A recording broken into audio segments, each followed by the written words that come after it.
Ó, vamos lá para uns exercícios? Ó, vamos ler aqui, ó.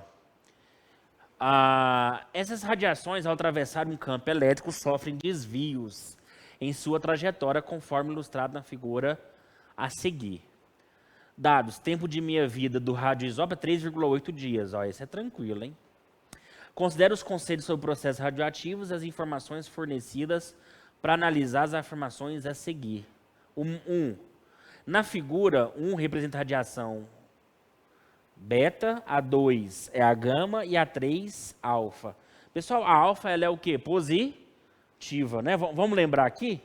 A alfa ela é positiva, de massa 4 e número atômico 2, beleza?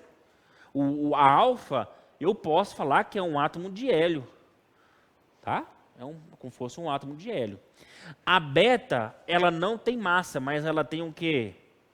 Carga. E vamos lembrar do beta? A beta, ela vem da onde, pessoal? Do neutro. Por quê? Porque o neutro é formado por um próton, é formada por um elétron e é formada por um neutrino. Neutrino não faz mal para ninguém.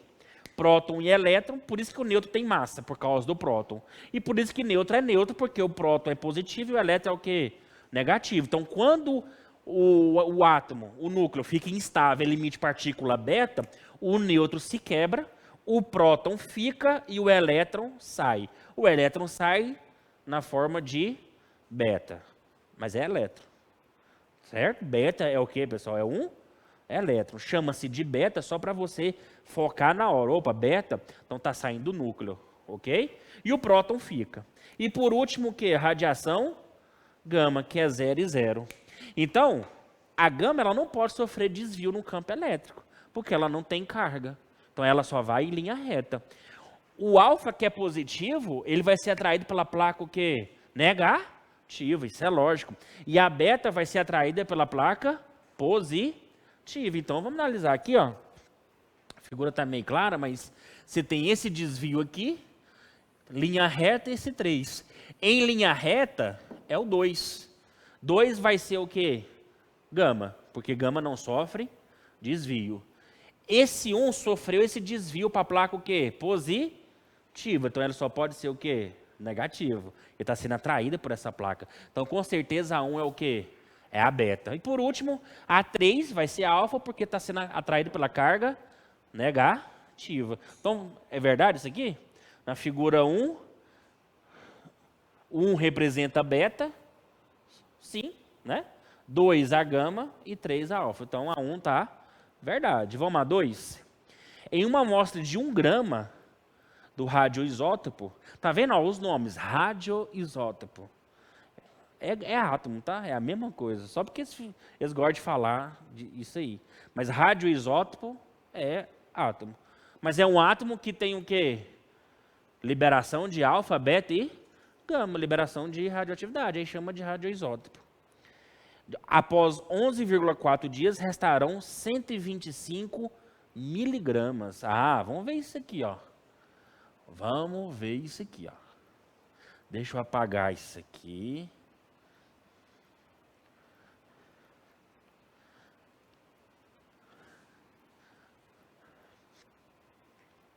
Então vamos lá, qual que é o tempo de minha vida aí? 3,8 dias. Então a cada metade passa-se 3,8 dias. E começou com quantos gramas? Com 1 grama, ou seja, com 1000 miligramas, né? Que é mais fácil pensar nisso. Pessoal, de 1000 miligramas, ele tem que cair para quanto? Para 500. Ele não pode cair para qualquer valor, tem que ser obrigatoriamente para metade. Aí passa-se quantos dias? 3,8. E nós temos que chegar até quantos gramas? 125. A gente vai ver se vai dar 11,4. Então, de 500 passa para quanto? 250. Então, passa mais 3,8. E agora acaba aqui, ó. Vem para 125 miligramas e passa mais 3,8 dias. Então, quantas meias vida passou? 3, né? Então, fica 3 vezes 3,8. Vamos fazer isso aqui? Vezes 3. Quanto que é 8 vezes 3? 24. 3 vezes 3, 9, né? Mais 2, 11. Então, realmente está Verdade. Beleza? 3. Aumentando a temperatura do sistema, diminuirá o tempo de meia-vida do radioisótopo. É legal isso aí, mas é falso. Pessoal, temperatura não tem nada a ver. Se fosse assim, quando o ambiente está muito quente, o pessoal ia morrer, né? Porque ia aumentar. Então, isso aí não existe, tá? Tem elementos que são radioativos natural e estão no nosso redor. Só que não libera beta e nem gama, né? A quantidade é pequena. Por exemplo, a batata. A batata libera cianeto. O cianeto, se eu pegar uma gota e jogar aqui, todo mundo morre. Ele foi usado por Hitler, né? Quando ele colocava o cianeto. Cianeto é isso aqui, ó. Ele parte disso aqui, ó. Do HCN, do ácido cianídrico. Tá? Onde ele matava milhares de judeus, né, por sufocamento. Hoje, a câmara de gás nos Estados Unidos, que é uma das mortes, né, é por cianeto. E a batata, a mandioca, produz cianeto. Batata não, desculpa, a mandioca. A mandioca produz cianeto, só que a quantidade ela é muito pequena. Mas tem uma mandioca chamada mandioca brava. Já ouviu falar? E a mandioca brava, quando você está fazendo ela, você tem que torrar ela bem. Porque se você não torrar e comer, adeus, morreu. É problema. Então, qual que é a resposta aí? 1 e 2. Então, letra C. De cu. Equinha. Outra. Nos acidentes nucleares, o produto que pode causar mais danos aos seres vivos é o estrôncio. Olha aí, ó. De massa 90. Esse isótopo, ele é radioativo e se acumula nos ossos por substituição do cálcio. E sofre decaimento emitindo partículas beta com tempo de meia-vida 28 anos. Assim assinale o que for correto. Aí ele deu os dados aí, ó, do estrôncio, do cálcio e assim vai. Vamos lá, opção 1. Se o indivíduo ao nascer absorver estrôncio 90, ele vai ter 56 anos quando a ação radioativa do estrôncio 90 reduzir a 1/4.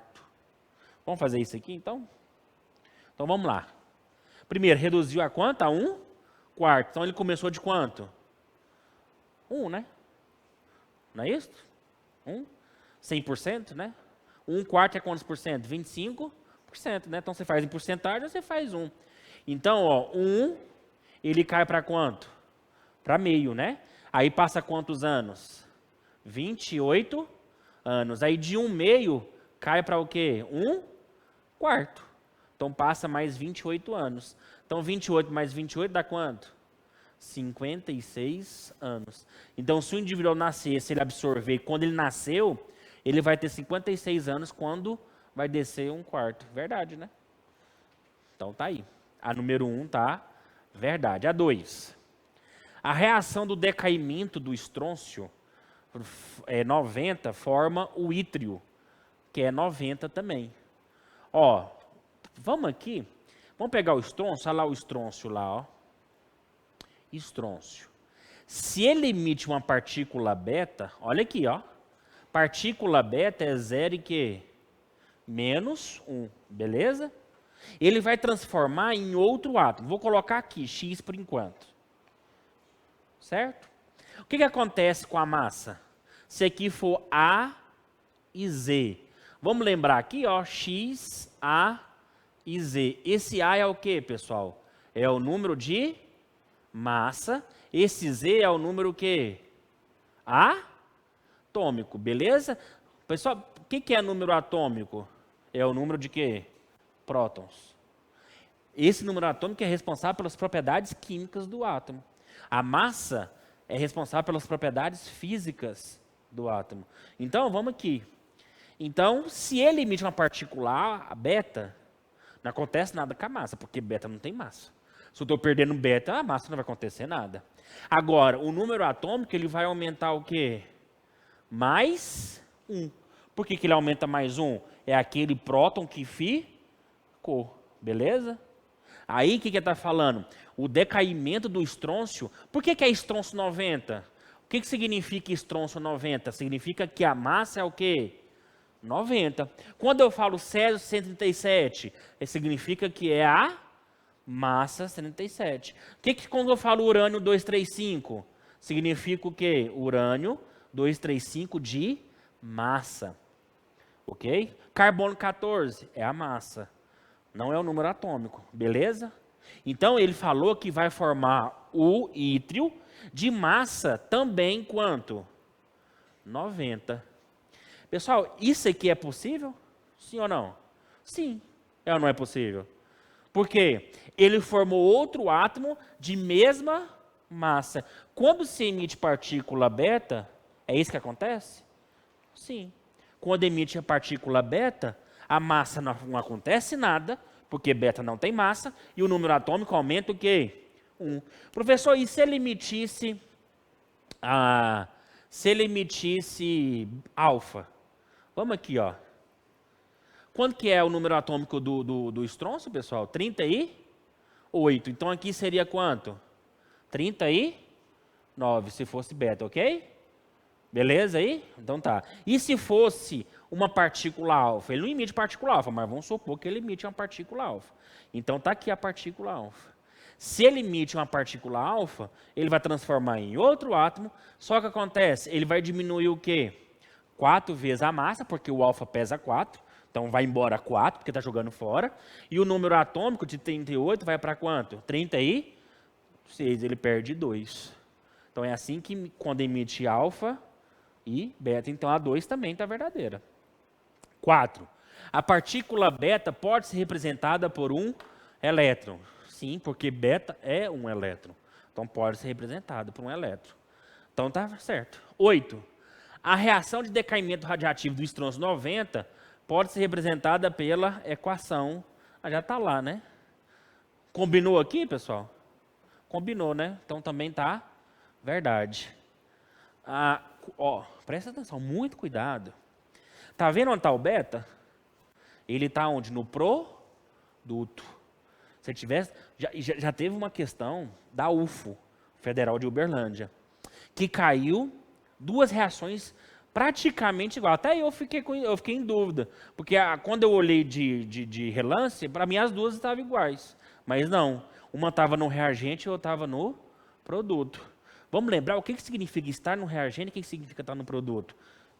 Vamos dar uma pausa aqui, vou falar de calor, que é mais fácil a dedução. Vamos pegar aqui, ó, A mais B mais 40 calorias vai formar C.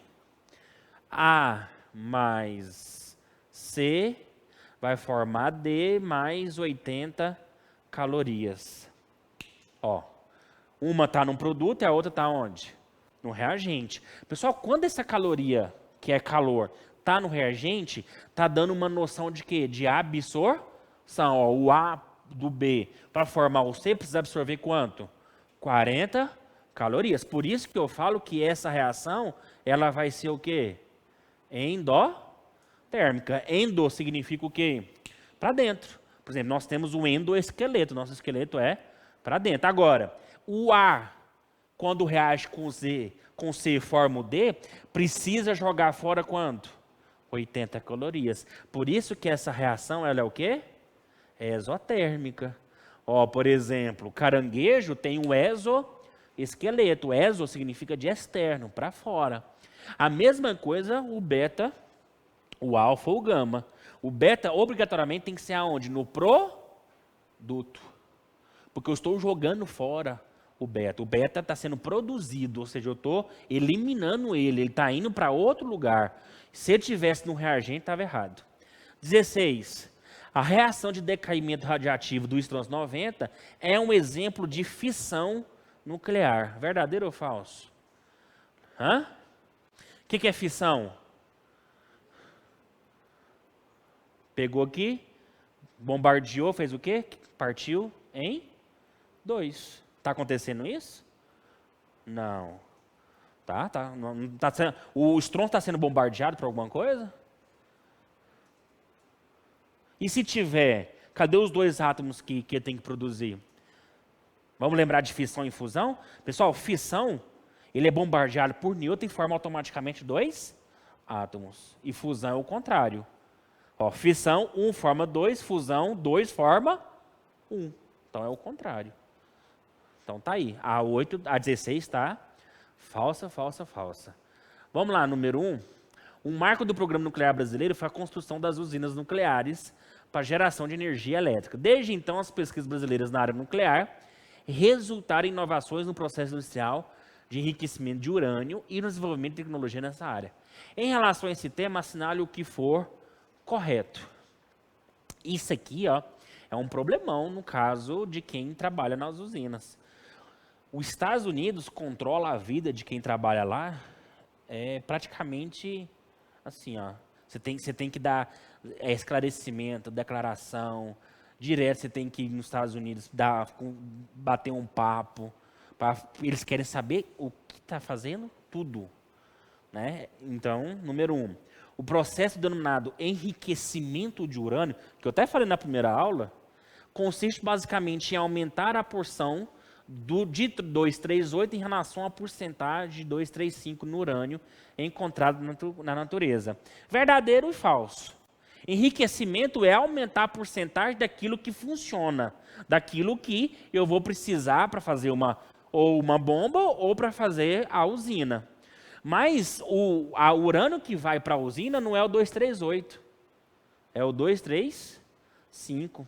Então, enriquecimento é aumentar a porcentagem do 235. Beleza? O 238, eu preciso de quantidade imensa para poder fazer tanto uma bomba ou fazer energia nuclear. Fica inviável. Tá? Então, eu preciso achar mais 235. Então, falso. 2. Em um processo típico de fissão, o núcleo de urânio 238 é bombardeado com o núcleo de hélio. Aí já cagou no pau da goiaba. Bombardear? Não. Quem bombardeia é o quê? É o nêutron. É o nêutron que vai fazer isso. Não é o hélio, não. Beleza? Certo? Não, tá falso. Resultando em obtenção de núcleos menores, sim. Beleza? Na liberação de outros núcleos de hélio. E na emissão de radiação gama. Não, a emissão pode ser qualquer uma. Alfa, beta ou gama. Vai depender do átomo que eu estou trabalhando. E segundo, não é liberação de núcleo de hélio. Liberação de mais nêutrons. Um nêutron começa toda a brincadeira. Bombardeia e forma 3 nêutrons. Cada nêutron vai procurar um urânio. E assim vai em reação cadeia. O Brasil possui uma das maiores reservas mundiais conhecidas de urânio. Verdade. É a 6ª maior. Tem muita gente que não sabe isso, hein? 8. Para que a reação de fissão se mantenha, determinando uma reação em cadeia que continue espontaneamente, é necessário que a massa do material físsil seja maior que um valor característico denominado massa crítica. Isso eu falei, verdade, pessoal. Por exemplo, no urânio é 15 quilos. Eu preciso de 15 quilos para que a reação ocorra. Ou seja, que reação ocorra? Está aqui, ó. Está aqui o urânio. O nêutron vem, bombardeia, produz, quebra isso aqui, ó. Quebra em 2 átomos menores e produz 3 nêutrons. Cada um vai pegar outro átomo de urânio, que vai produzir 3 nêutrons cada um, e assim, consequentemente. E se for 15 quilos. Se não for, vai continuar, chega um momento que ela para. Porque a quantidade de nêutrons não vai ser o suficiente para bombardear todos os urânios que estão sendo produzidos. Aí a reação para. Tá? Então, eu preciso de uma massa de início. Eu chamo de massa físsil. O que é uma massa físsil? É uma massa que é capaz de sofrer fissão. Por isso que é massa físsil. No caso do urânio, 15 quilos. Então, eu preciso de 15 quilos para começar a fissão nuclear. Ou senão, ela para em poucos instantes. Tá? Então, verdade. 16. Uma das vantagens da obtenção de energia por fissão nuclear é que os produtos resultantes do processo possuem radioatividade e são atualmente... E deixa eu ver aqui se tem... Foi engolido. Ó, ainda deu, ó. E são atualmente reutilizados na geração de energia elétrica. Vamos ler de novo? Uma das vantagens da obtenção de energia por fissão é que os produtos resultantes do processo possuem radioatividade. Pessoal, ter radioatividade não é vantagem, concorda comigo? Pelo contrário.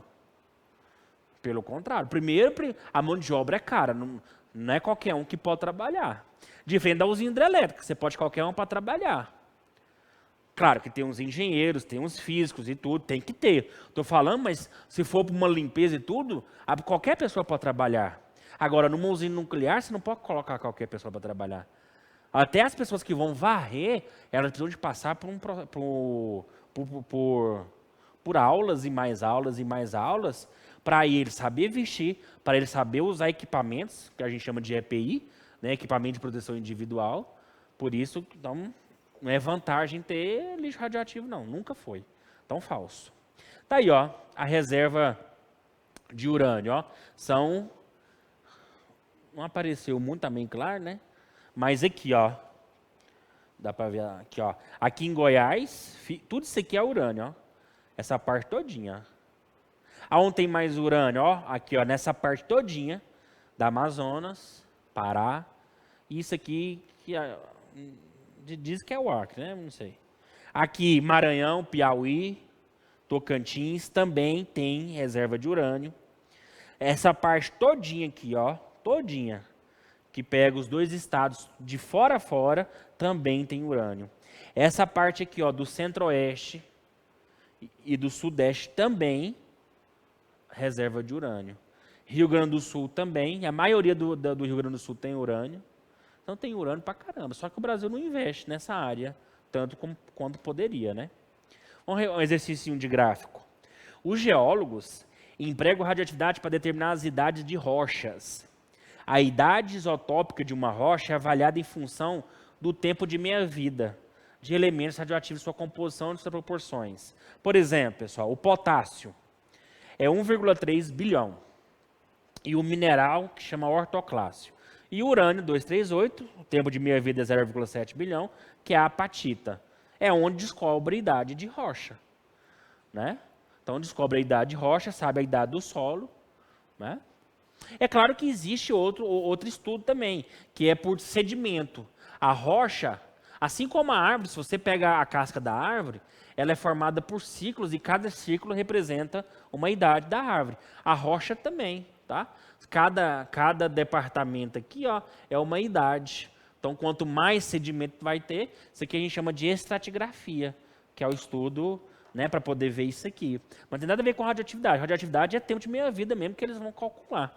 Aí tem essa curva aí, ó, tá?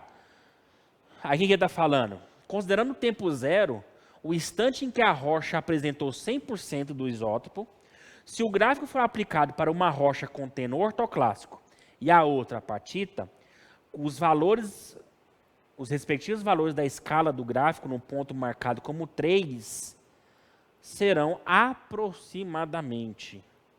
Então vamos aumentar o gráfico aqui. No ponto 3. Então vamos lá. Ele começou com 100 pontos, 100%. Está aqui o 3, ó. O 3 é mais ou menos quanto? A metade entre 10 e 20, ele está como 15, né? Está aumentando de 5 em 5, ó. 10, 15, 20, 25, 30. Então, no tempo 3, está mais ou menos quantos por cento? 15%, né? Mais ou menos. Concorda ou não? Tem alguém que não concorda aí? Hã? Então, bora. Então, começou com quantos por cento? Com 100%. Então, vamos lá, ó. Vamos fazer aqui. Começou com 100% e tem que chegar a quantos por cento, pessoal? A 15%, ou pelo menos próximo a 15%. Até porque ele falou aproximadamente, não precisa ser exato. Então, de 100% vai cair quantos por cento? 50%, né? Depois de 50, cai quanto? 25%, e depois cai quanto? 12,5%, é aproximadamente 15%. Passou quanto? 1, 2 e 3. 3. Então, vamos analisar aqui. Para o potássio, é 1,3 bilhão para cada metade. Então, 3 vezes 1,3, que dá quanto? 3,9, né? E se for para o urânio? O urânio é 0,7. Então, dá quanto? 2,1, né? Então, para o potássio passou 3,9 e para o urânio passou 2,1. Então, a resposta aí vai ser letra o quê? Letra B. Beleza? B de beleza. E aqui encerramos radioatividade. É fácil radioatividade. É fácil.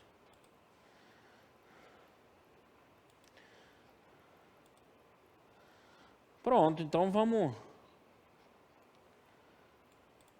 começar a ver isso aqui.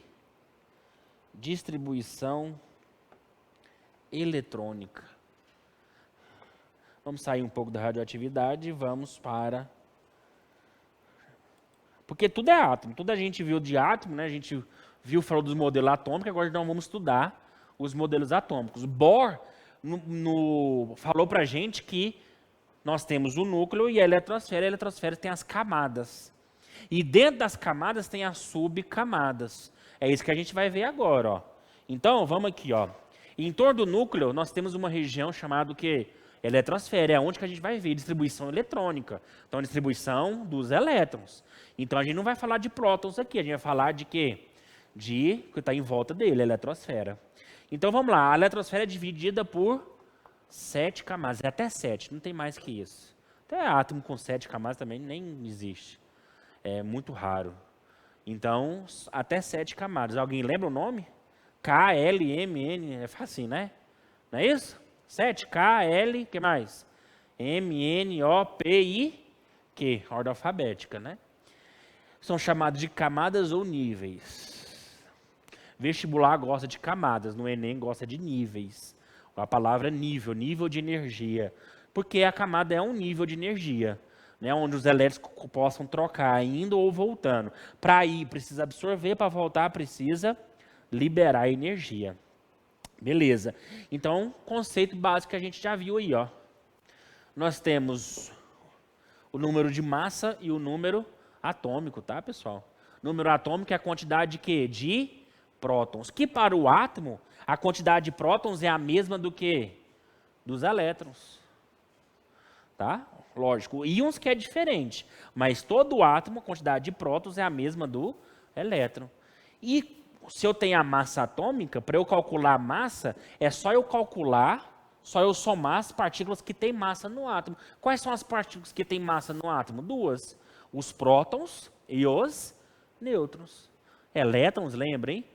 Nós começamos a aula na semana passada falando que a eletrosfera, por ficar na superfície, primeira coisa. Segundo, por não ter massa, eu fiz até a piadinha do cara vindo me roubar. Ele é responsável por quê? Por todo fenômeno físico e por toda reação química, tá? Então, o único que tem massa é prótons e nêutrons. Por isso que eu até descartei os elétrons aqui, porque elétron não tem massa, então ele não vai influenciar na massa, certo? Algumas semelhanças que é importante. Isótopos, isóbaros e isótonos.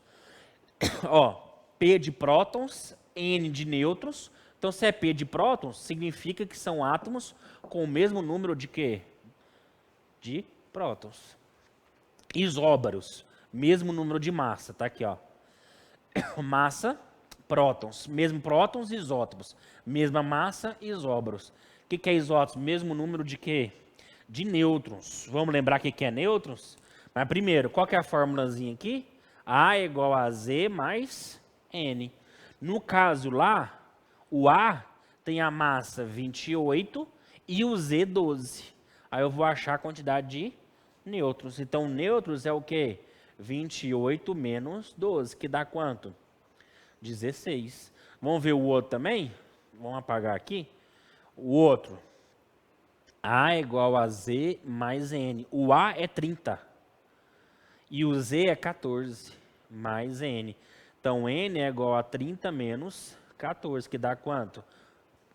Então, os dois têm 16 nêutrons. Então, eles vão chamar de quê? Isótonos. Continuando. Olha aí. Eu tenho o sódio. Número de massa do sódio, 23. O número atômico, 11. Só que aquele sódio ali, ele é mais. Então, ele é um íon positivo, que eu chamo de cátion. No caso aí do oxigênio, eu tenho 16 de massa e 8 de prótons. E ele não é o átomo que eu estou falando, é um ânion de -2.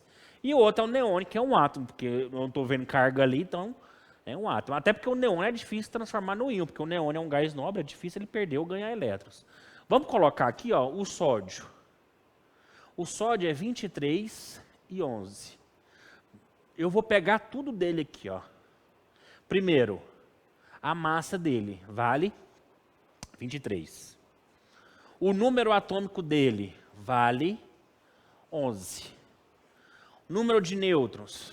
É só pegar a massa e subtrair pela quantidade de quê? De prótons, né?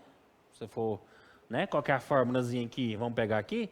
A é igual a Z mais N, então N é A menos E. Olha aí, ó. Então, o A é 23 menos 11. 23 menos 11 dá quanto? Dá 12, né? E vou colocar o número de elétrons também.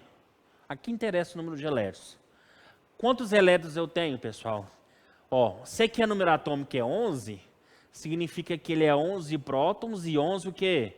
Elétrons. Mas isso para um átomo. Mas só que isso aqui não é um átomo, isso aqui é o quê?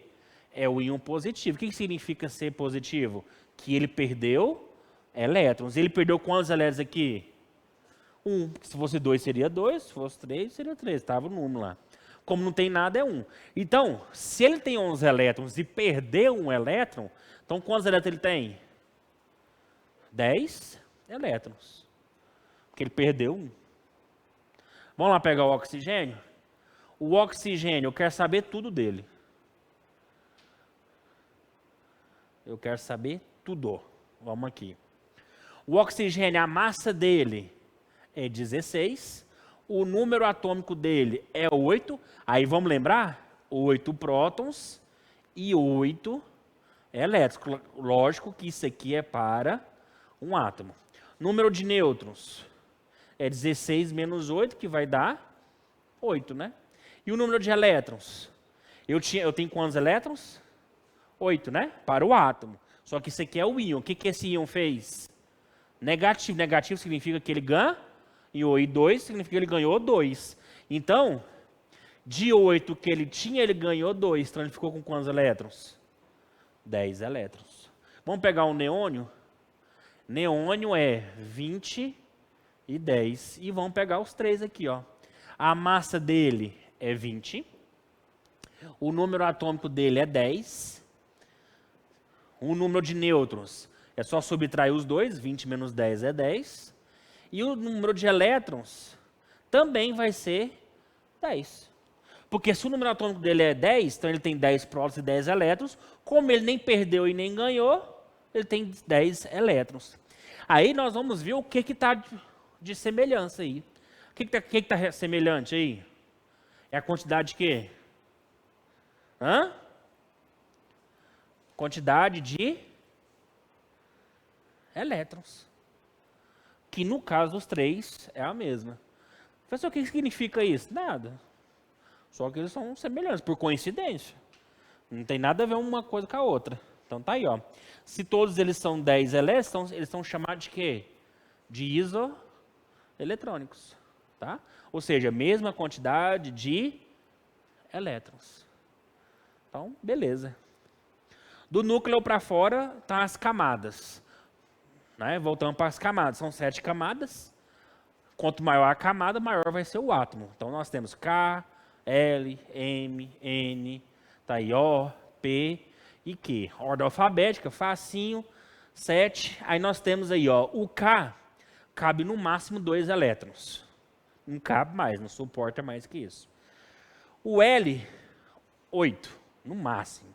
O M, 18. O N, 32. O oxigênio, 32.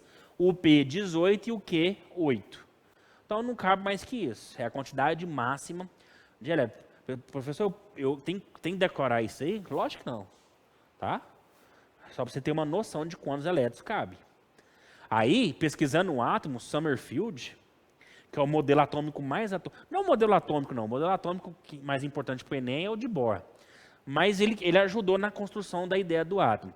Ele falou que os elétrons de um mesmo nível não são igualmente distanciados do núcleo, porque as trajetórias, além de circulares, como propunha Bohr, também podem ser elípticas. Nossa, professor, o que tem a ver isso? Vamos aqui. Significa que, como as órbitas são elípticas, não vai ter só camadas. Dentro das camadas, imagina como fosse uma rua, vai ter camadas menores. Eu não vou chamar de camadas menores, vou chamar de subcamada, né? Você tem o comandante e o subcomando. Quem manda é o comandante, o sub está ali só para ser sub mesmo. Né? Quais são os sub? S, não é né? São Paulo derrota Flamengo. Olha, isso é bonitinho. Apesar que atualmente São Paulo está derrotando nem o time da Napolina da segunda divisão. Né? Mas tudo bem. O S tem até 2 elétrons. Esse é fácil, aumenta de 4 em 4. Ó. Aí tem o P, tem 6, o outro tem 10 e o outro tem 14. Tá? Os subníveis, está aí. Ó. Aí com isso a gente está quase chegando aonde? No diagrama de Linus-Pauling, né? Aí está quase chegando aí. Né? Nós vamos chegar agora. Mas as subcamadas, elas vêm daí. Ó. Essa figura eu mostrei na aula passada. Porque eles perceberam que o espectro visível de cada átomo tinha essas regiões aqui. Ó. Ou seja, dentro da camada, por exemplo, do sódio, aqui, ó, dentro da camada do sódio, existe esses que chama espectro atômico. Então, dentro do espectro, o sódio ele é muito amarelo. Tanto é que lembra lá. Se jogar o sal lá no fogão, na chama, vai ficar toda amarela. Por quê? Porque os elétrons vão e voltam. Quando volta, libera o quê? Luz amarela, beleza. Então, por que tem esses riscos aqui? Porque dentro da camada existe o quê? As subcamadas. As camadas também são chamadas de quê? De níveis. Então, as subcamadas também são chamadas de quê? Subníveis, beleza? Quantas camadas eu tenho? 7. Quantas subcamadas? 4. Quantas camadas? K, L, M, N, O, P e Q. E a sub? S, P, D, I e F. Beleza. Então, esse é o espectro atômico. É o que dá cor para a maioria dos átomos. Uai, e o átomo que não dá cor? Ele não está emitindo luz? Tá. Só que não está mostrando no quê? No espectro visível, né? Está fora do visível. Se está fora do visível, a gente não consegue enxergar, né? Infelizmente. Beleza. Então, vamos aqui, ó. Vamos ver algumas coisas. Primeiro, olha a ordem de energia. O S é o menos energético. À medida que vai aumentando, P, D e F vai aumentando a energia. Os elétrons do mesmo subnível possuem a mesma energia. Tá? E os elétrons de um átomo se distribuem em ordem crescente de energia de subníveis. Esse é o diagrama de Linus-Pauling, pessoal. O diagrama aqui, ó, que é o que vai aparecer aqui, ó, esse aqui não é importante. Aqui, ó, o diagrama, ele morreu na nossa época. Ó. Né? Tem gente que nem Einstein, tá? Einstein morreu na década de 80. Né? O Linus-Pauling morreu na década de 90. Então tá aí, ó. Eu vou montar o diagrama de Linus-Pauling. Então, eu vou colocar todas as camadas, as 7. Tá aí, ó, do K até o Q. E o quanto que suporta cada um. Depois que eu colocar as camadas, eu vou colocar o quê? As subcamadas. Beleza? Um não vive sem o outro. Aí eu vou colocar aí, ó, cada um. Tá aí, ó, bonitinho. Professor, o diagrama vai estar lá na prova do Enem? Não. Ele vai cobrar? Provavelmente, ele não vai cobrar para você decorar. Mas, professor, eu quero decorar. Olha aqui, ó, como que faz o diagrama. Ó, primeira coisa, você coloca do 1 ao 7, ó. Quando eu coloco isso aqui, eu estou colocando as camadas. K, L, M, N, O, P e Q. Agora eu vou para subcamadas. Aí eu coloco aqui, ó, S, E, todos S. Todos têm S. Agora eu vou para o P. Quando eu pego o P, eu pulo uma aqui, ó. Aí eu venho aqui, ó, até chegar lá no final. Pronto. Cheguei no final, o D e o F eu pulo um em cima e pulo um embaixo. Quer ver? Ó, 3D, aí vem, ó. Pronto. Pulo em cima, pulo embaixo. E o F também. Pulo em cima, pulo embaixo. Aí você só completa se você quiser. Ó. O S cabe no máximo 2. Aí aumenta de 4 em 4. Ó. Aqui é 6. Aqui é 10. E aqui é 14. Aí, ó. E assim você fez o diagrama. E o diagrama está em ordem crescente de energia. Então, a ordem crescente, para você visualizar mais fácil, coloca essa setinha assim, ó. Já acabou? Estou terminando. Deixa eu terminar o diagrama aqui. Olha aqui, ó. Isso é o diagrama de Linus Pauling. Onde eu começo de um S aqui, ó. Depois que eu termino, chegou na frentinha, ela vai para onde? Ela não desce para baixo. Ela desce indo para onde? Para a bundinha. Chegou na frente, você vai aonde? Na bunda. Chegou na frente, vai para onde? Na bunda. Chegou na frente, ou seja, para terminar, lembra lá do sódio? O sódio tem número atômico 11, então ele tem 11 elétrons. Então vamos fazer a distribuição. Quantos aqui eu tenho? 11. Então vamos lá? 11 começa com qual? 1S2. Então vamos lá? 1S2. Depois, já coloquei 2. Falta quanto? 9, né? Vamos continuar. Depois do 1S2, eu vou para qual? 2S2. Aí que vem o erro de muita gente. Eu não desço para cá, não. Chegou aqui na frente, eu vou para onde? Para a bundinha. Então, do 2S2, eu vou para qual? 2P6. Então, vem aqui, ó. 2P6. Depois do 2P6, seguindo aqui, vai para qual? 3S2. Aqui já acabou, ó. Mas se eu fosse continuar, eu não pularia para qual? Para 4S2. Eu pularia para qual? 3P6. Mas aqui já tá bom, sabe por quê? Porque aqui, ó, deu 2, 4, 10, deu 12. Deu até mais. Eu tenho que fazer o quê? Tirar 1, né? Então, tiro 1. Pronto. Aí, essa aqui é a minha camada K. Essa aqui é a minha camada L. E essa aqui é a minha camada M. E essa camada M é a minha última camada. E ela tem nome. Eu chamo que alguém lembra? É a camada de quê? O que é a camada de valência? É a última camada do átomo. Beleza? Então, na próxima aula, a gente chega até ligações químicas com isso.